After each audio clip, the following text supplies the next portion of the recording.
ये कहानी है दो भाई की। एक भाई का नाम सुरेश था और दूसरे का नाम था कमलेश।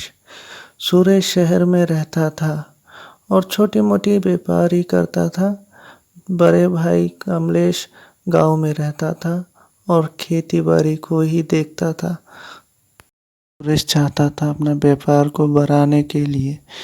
उसके लिए उसने बैंक से बहुत भारी रकम उठाया था।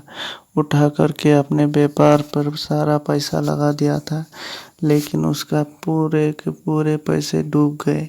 अब उसे बैंक में पैसा वापस करने के लिए कुछ भी नहीं है।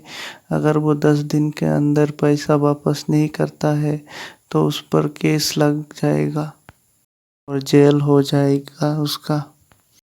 अरे भगवान, अब मैं क्या करूँ, कुछ समझ में नहीं आ रहा है। मैं तो सोच सोच के पागल हुए जा रहा हूँ। इतने सारे पैसे कहाँ से लाऊंगा? मुझे तो कुछ समझ में ही नहीं आ रहा है। अब तो हमारे पास एक फूटी कोरी नहीं है। अब हम क्या करें? हम क्यों ना भैया से मदद मांगे? उनसे मदद मांगने से शायद हमारे इस मुसीबत से कुछ हल निकल आए। तुम सही कह रही हो। कल चलो हम भैया के वहाँ चलते हैं। भैया से मिलकर ही उन्हें कहेंगे कि इस मुसीबत से कुछ न कुछ वही हमें निकाल सकते हैं। ठीक है, फिर मैं तैयारी कर लेती हूँ कल चलने के लिए। दोनों आपस में सोच विचार करके कहते हैं कि वो गांव में उनके भाई से मिलकर उनसे मदद मांगेंगे और फिर वो तैयारी करते हैं गांव चलने के लिए।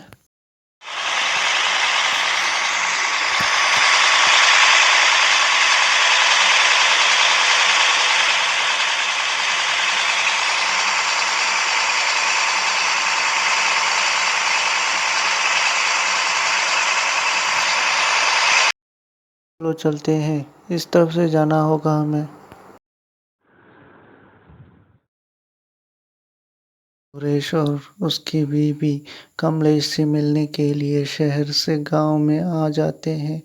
आकर कमलेश के साथ बैठकर बातचीत करते हैं कि उसके साथ क्या क्या हालात चल रहे हैं, और कमलेश वो सब बातें सुनकर उसे दिलासा देते हैं।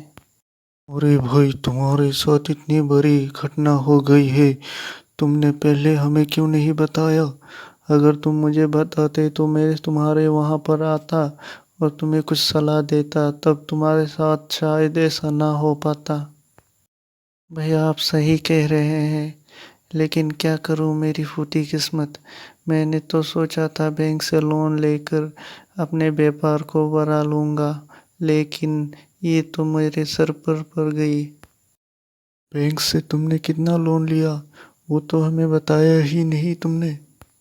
या 50 लाख लिया था, उसमें से मैंने 30 लाख दे दिया। अब बचे हैं 20 लाख रुपया। अब इस 20 लाख रुपया मैं कहाँ से दूँ? मुझे तो कुछ समझ में ही नहीं आ रहा है। ये रकम भी तो बहुत बड़ी है। तुमने इतनी बड़ी रकम बैंक से ली है? भैया, मैं सोच रहा हूँ शहर में जो मैंने घर ली थी उसे ही बेचकर इस उधारी को चुकता कर दूँ और सब कुछ छोड़ छाड़ के आपके पास आ जाऊं और यहाँ पर खेती बाड़ी ही कर लूं।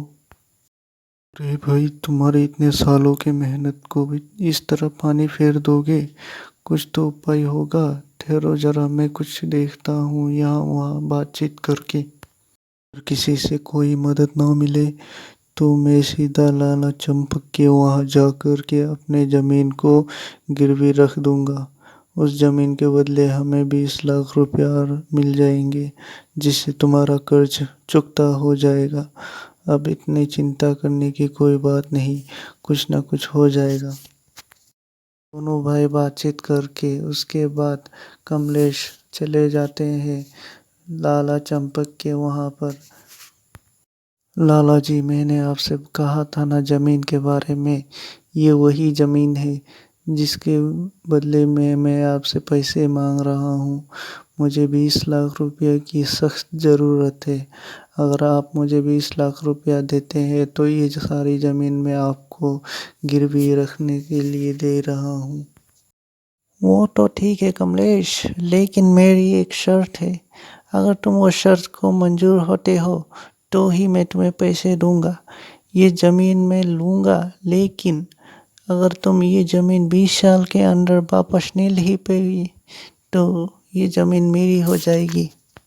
अरे लाला जी, ये आप कैसी शर्त रख रहे हैं? मैं तो ये गिरवी दे रहा हूँ, थोड़ी ना आपसे बेच रहा हूँ। इतनी पैसे की वजह से मैं आपको ये ज़मीन ऐसे नहीं दे सकता। तुम सोच लो, अगर तुम्हें चाहिए तो लो, नहीं चाहिए तो मत लो। उसमें मेरा तो कुछ नहीं फ़ायदा। तुम्हें पैसे चाहिए, मैं दे रहा हूँ। अगर तुम्हें मेरी शर्त मंजूर है तो ले लो। ठीक है लाला जी, कागज़ बनवा लीजिए, लेकिन मुझे पैसे आज ही चाहिए। मुझे पैसों की आज ही ज़रूरत है।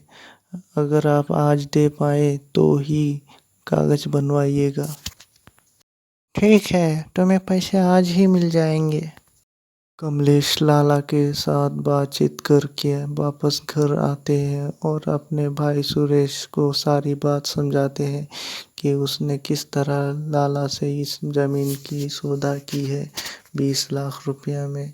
जो सुनकर सुरेश बहुत ही गुस्सा होता है कि उस लाला को इस ज़मीन के बदले इतनी सी पैसे में नहीं देनी चाहिए थी। भैया आपके इस एहसान को हम कभी नहीं भूल पाएंगे। मरते दम तक इस एहसान को हम याद रखेंगे।